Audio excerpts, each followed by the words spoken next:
Hello and welcome back to the Short Sale Minute. I'm Ryan Smith. I'm Nick Libera. And we have Michael Knutson with us today. Last time we had Mike in, he talked a little bit about the mental preparation on shopping for a short sale. And today Mike is going to discuss some tips on how to write a good offer or a better offer than everyone else's so you can possibly get that home. Mike, I'm going to turn it over to you for those tips.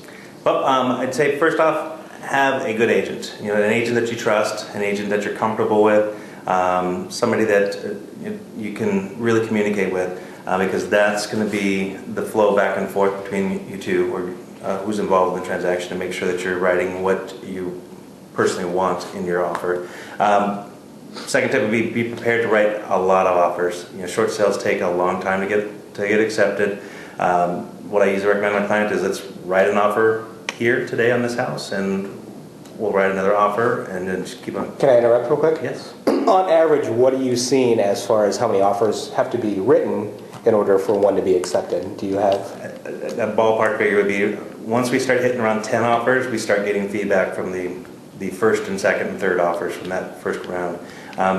Once you start getting feedback is usually when the ball starts to roll to when you're going to get something accepted and by the homeowner, which then the next step is to actually get accepted by the short selling bank. And you start getting feedback, which gives you at least the feeling of accomplishment of moving forward, and that your offers are getting accepted. Are there specific things that you include in your offers, Mike, that kind of make yours stand out from the others? Actually, it's what I think is I'm removing from my offer, which makes my offer stand out a little bit. It's customary in Southern California here, especially, to write an offer that you request a termite inspection to be paid for by the seller, and then also usually Section 1 items are being paid for the seller in a standard sale. Short sale is a little different, and then also it's standard down here in Southern California that we usually ask for a 1-year home warranty paid for by the seller. I usually recommend, if it's financially possible, from my buyers that we don't ask for those things. In the pool of, or the stack of offers that seller most likely already has, if that's the one thing that sets us different from the other stack of offers, then it puts ours on top. I mean, it's only probably about $500 total worth of extra charges that the buyer's incurring. So of course it's important to make sure that the buyer can afford to do that, because we definitely still want to order the home warranty and get that, and also the termite inspection. We want to make sure that there are no termites in the house. Well, I think that's good that you do that, because I mean, coming from the listing side of things and negotiating the short sales, a lot of the banks are improving the home warranties and the termite inspections, and so it's just basically a waste of ink to write that on the contract or typing if you're typing it up. So it gives the listing agent the feeling that the buying agent knows what he's doing. It's somebody that he can work with. And then actually, one last tip would be, write your highest and best offer on each offer. There's no lowballing in this market. It's just that's not going to accept. The banks know what their short sale listings are worth, so if you go in with a low offer, you're most likely not going to get accepted. And then also, when you write an offer, write that offer and then just move on. Write the next offer on the next house, and write the next offer on the next house.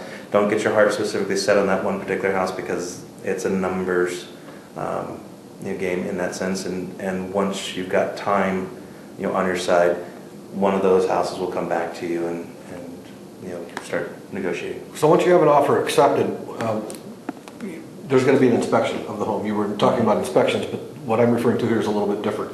So someone's going to do a home inspection on behalf of the buyer, and in a normal situation, a request for repairs would be submitted to the seller. Right. How's that different in this situation? In a short sale, there really isn't any request for repairs. You could submit one, but the properties are as is 99% of the time. So what you see when you go to look at the house originally is most likely what it's going to be, from end. The owner is having a hardship, so they really don't have money to go back out and repair the front lawn or repaint or recarpet the house.